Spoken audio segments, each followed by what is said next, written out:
आदरणीय बंधुओं, माताओं व मेरी प्यारी बहनों, राधे राधे। स्वागत है आपका हमारे YouTube चैनल में। आज हम आपके लिए लेकर आए हैं कार्तिक मास महात्म का 20वां अध्याय। तो आइए शुरू करें कार्तिक मास महात्म का 20वां अध्याय। नारद जी कहने लगे कि हे राजा पृथु, जो कार्तिक कृष्ण अमावस्या को दीपावली करता है वह कभी दरिद्री नहीं होता। इस संबंध में एक इतिहास सुनो।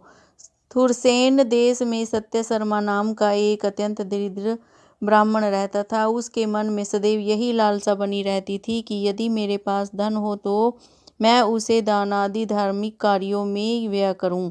इसके लिए वह सदैव विष्णु का पूजन किया करता था। वह जो कुछ कमाता सब व्यय हो जाता। तब इस दरिद्रता निवारण का उपाय पूछने पर एक विद्वान ने उसे बताया कि तुम धन की प्राप्ति के लिए शिव जी की आराधना करो।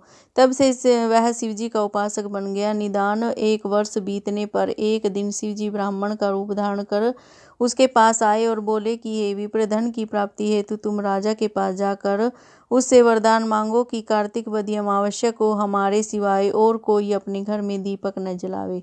ब्राह्मण ने ऐसा ही किया और राजा ने उसकी बात स्वीकार कर ली। निदान कार्तिक कृष्ण अमावस्या से एक दिन पूर्व अर्थात चतुर्दशी को सत्य शर्मा ने राजा के पास जाकर उसको स्मरण कराया तो उसी समय राजा ने सारे शहर में ढिंढोरा पिटवा दिया कि अमावस्या को कोई भी घर में दीपक न जलावे। राजा की आज्ञा अनुसार अमावस्या की रात्रि को किसी ने भी दीपक नहीं जलाया।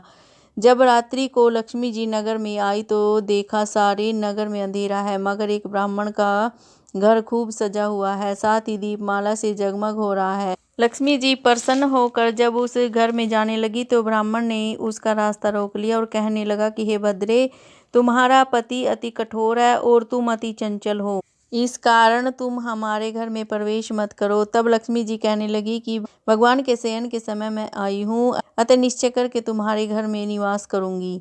यह सुनकर ब्राह्मण ने कहा कि यदि तुम इस बात की शपथ लो कि 3 वंश पर्यंत तुम हमारे घर से नहीं जाओगी और यही वास करेगी, हमारे घर में आ सकती हो। लक्ष्मी जी कहने लगी कि यदि तुम विधि पूर्वक पूजन करोगे तो मैं निश्चय ही तुम्हारे घर में वास करूंगी। यह सुनकर ब्राह्मण ने पूछा कि मैं किस विधि से तुम्हारा पूजन करूं।